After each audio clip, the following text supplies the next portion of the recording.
नमस्कार। न्यूज के चौधरी में आप सबका स्वागत है। मैं वीरेंद्र चौधरी एक बार फिर से आपके सामने हाजिर हूं एक नए सवाल के साथ। सवाल यह है कि क्या कांग्रेस की कर्नाटक सरकार फिर से हिजाब वापस ला रही है? आइए इसी सवाल पर देखते हैं न्यूज के चौधरी। कर्नाटक के सिद्धारमैया सरकार ने शनिवार यानी 22 दिसंबर को निर्णय लिया कि कर्नाटक के स्कूल कॉलेजों में हिजाब बैन हटा दिया जाएगा। और उन्हीं के शब्दों में मैं आपको सुनाता हूं कि सिद्धारमैया ने कहा क्या। भरभट्टी महिलाएं हिजाब पहन सकती हैं और कॉलेजों में जा सकती हैं।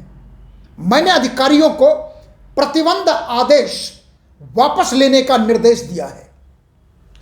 पोशाक और भोजन का विकल्प व्यक्तिगत है।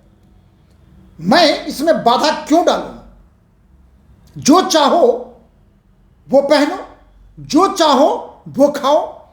मैं धोती पहनता हूं, तुम पैंट शर्ट पहनते हो, इसमें गलत क्या है? वोट के लिए राजनीति नहीं करनी चाहिए। यह सिद्धारमैया का स्टेटमेंट 22 दिसंबर 2023 यानी सारे मीडिया का हेडलाइन बना कि कर्नाटक में सिद्धारमैया कांग्रेस की सरकार ने हिजाब बैन को स्कूल कॉलेजों से वापस ले लिया है। और सिद्धारमैया ने अपने ट्विटर अकाउंट पे भी एक लाइन मैं आपको पढ़ के सुनाऊंगा। उन्होंने कन्नड़ में ट्वीट किया, उसका अनुवाद यह है, I have told to withdraw the hijab ban. ये 22 दिसंबर 8:04 रात का ट्वीट है सिद्धारमैया जी का। माने साफ है, जो कर्नाटक के स्कूल कॉलेजों में जो हिजाब का बैन लगा था उसे लिफ्ट कर दिया गया। और जहां तक मामले की बात है, मामले में आपको सुनाऊं, कहानी यह है, जानना चाहेंगे आप कि 2021 में 31 दिसंबर को कर्नाटक के उडुपी जिले के एक कॉलेज में 6 मुस्लिम छात्राओं को हिजाब पहनने से रोक दिया गया था। और जिसके बाद वो 6 लड़कियां धरने पर बैठ गई। मामला इतना बढ़ा, तूल इतना पकड़ा कि पूरे राज्य में यह विरोध फैल गया। और उसके दूसरी तरफ परिणाम यह हुआ कि हिंदू छात्रों ने भगवा शॉल पहनकर कॉलेज में आना शुरू कर दिया प्रोटेस्ट के रूप में। हिंसा भी हुई। फरवरी 22 में राज्य सरकार ने स्कूल कॉलेजों में सभी तरह के धार्मिक पहचान वाले कपड़े पर बैन लगा दी। मामला कर्नाटक हाईकोर्ट में पहुंचा और कर्नाटक हाईकोर्ट ने 15 मार्च 2022 को कर्नाटक हाईकोर्ट ने कॉलेज यूनिफॉर्म को जरूरी बताया, यानी हिजाब बैन को सही माना। लेकिन बात वहां रुकी नहीं, मामला सुप्रीम कोर्ट में भी गया और 2 जज के बेंच ने इस पर फैसला सुनाया। एक जज ने हिजाब बैन के पक्ष में अपना फैसला दिया, दूसरे जज ने उसके विरोध में दिया। मामला यह बना कि खंडित आदेश सुप्रीम कोर्ट के, और उसके लिए जरूरत यह पड़ी कि बड़े बेंच की आवश्यकता होगी।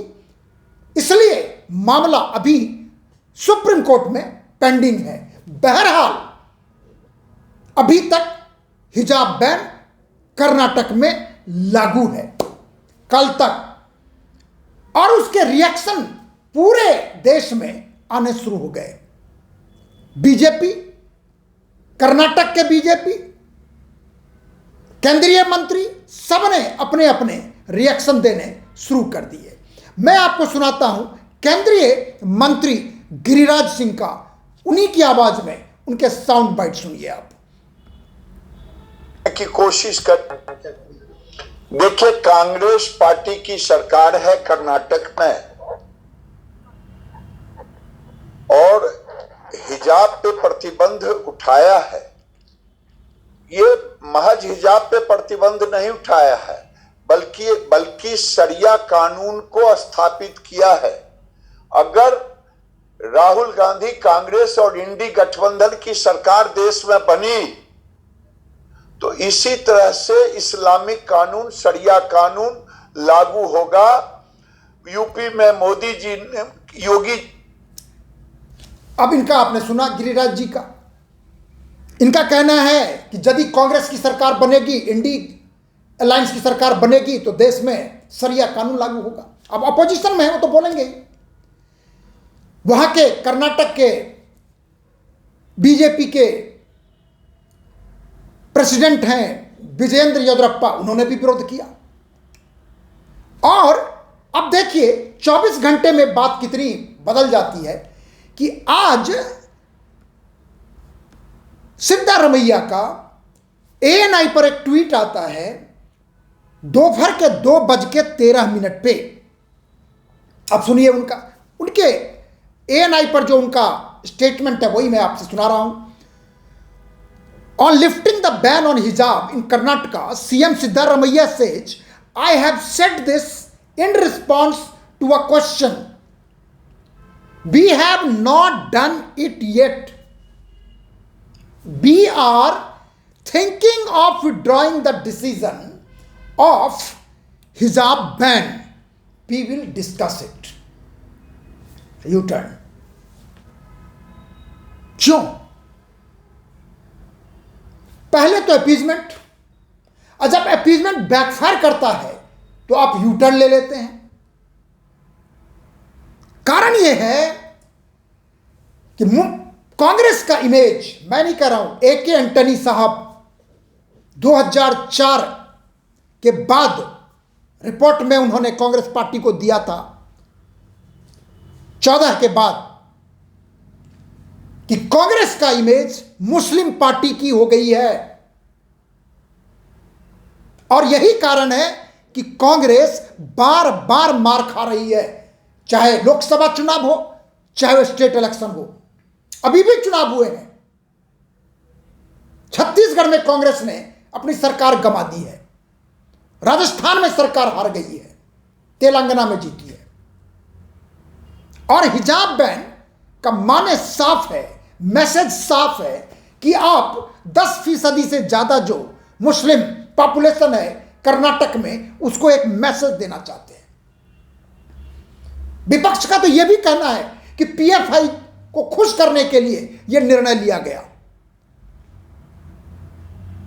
और जब लगा कि यह बैकफायर हो सकता है तो उसको आपने यह कह के नकारा है कि अभी हम विचार कर रहे हैं, we will discuss it, we have not taken a decision. मैं आपके शब्दों को ही पढ़ा हूं, आपके ट्वीट को ही पढ़ा हूं, लेकिन मेरा यह कहना है कि हिजाब बैन, सबसे पहली बात, सुप्रीम कोर्ट में मामला है, करने दीजिए। दूसरी बात, फिलहाल हाई कोर्ट का ऑर्डर जारी है, उसको डिस्टर्ब करने का क्या मतलब है? आप सरकार में हैं, वापस ले सकते हैं, कोई रोकेगा नहीं। लेकिन निर्णय ये उन बच्चियों के पक्ष में नहीं है, ये वोट के पक्ष में है, अपीजमेंट के पक्ष में है। इसलिए हम समझते हैं कि ऐसे निर्णय लेने का और उसको पर यू टर्न लेने का कारण साफ है, अपीजमेंट, बैकफायर होने के डर से यू टर्न। क्योंकि कर्नाटक लोकसभा का रिजल्ट हम सब जानते हैं कि भले पिछले चुनाव में भी 2018 में बीजेपी को सत्ता नहीं मिली थी, 105 सीट मिला था 224 में। बीजेपी की सरकार शुरू में नहीं बनी थी, बनी लेकिन नहीं चल पाई, स्पष्ट बहुमत नहीं था। लेकिन जब लोकसभा चुनाव होता है 3 महीने के, मतलब 1 साल बाद, तो परिणाम क्या आया? 28 सीट में से 25 सीट बीजेपी को मिला था 2019 लोकसभा चुनाव में, और सिर्फ 1 सीट मिला था कांग्रेस को, और सिर्फ 1 सीट मिला था जेडीएस को। और अभी फिर से लोकसभा चुनाव आना है, और इस तरह के निर्णय कभी भी समाज को फायदा नहीं करता। पोलराइजेशन होता है और बच्चों के बीच में खंडित भाव पैदा करना, भेदभाव पैदा करना, विभिन्नता पैदा करना, ये किसी तरह से न बच्चों के भले में है, न समाज के भले में है, न देश के भले में है। और हम आशा करते हैं कि सरकार ऐसे निर्णय सोच समझ के ले। और आखिर में, यदि आपको कार्यक्रम अच्छा लगता है तो इसे आप लाइक करें, शेयर करें, और यदि कुछ कहना चाहते हैं तो कमेंट सेक्शन में जाकर अपनी बात जरूर लिखें। और मेरे यूट्यूब चैनल @न्यूज के चौधरी को जरूर सब्सक्राइब कीजिए। बहुत बहुत धन्यवाद। शुभ रात्रि, नमस्कार।